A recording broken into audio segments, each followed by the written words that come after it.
اگه به شوهرت این ترفندا رو یاد بدی توی زندگی کلی پول پس انداز میشه. اگه پای صندلی شکست ناراحت نشو، اونو صافش کن، به این شکل با بطری پلاستیکی و باد گرم مثل شوار درستش کن، بهت قول میدم تا 20 سال دووم میاره. کابل شارژ موبایلت خراب شده، زود نرو یه دونه فیک بخر که باتریت هم خراب کنه.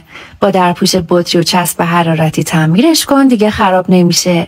اینجوری اگه تعمیرش کنی کابل همیشه سالم میمونه. اگه بند کفشت به این شکل پرس شده نیازی نیست بری بند بخری. یه تیکه نی رو ببر، از اون سر بند رد کن توش، با فندک گرمش کن تا جمع بشه، مثل روز اول نو میشه. وقتی فرش به خاطر قرار گرفتن اجسام سنگین کوبیده میشه، یه حاله نمدار بنداز روی فرش و چند بار اتو بکش، بعد شونش کن، خوابش مثل روز اول بلند میشه. اگه میله چترت افتاده یا خراب شده، انتهای میله جوهر خودکار رو برش بزن و با حرارت فندک در 1/3 بالاش یاری ایجاد کن.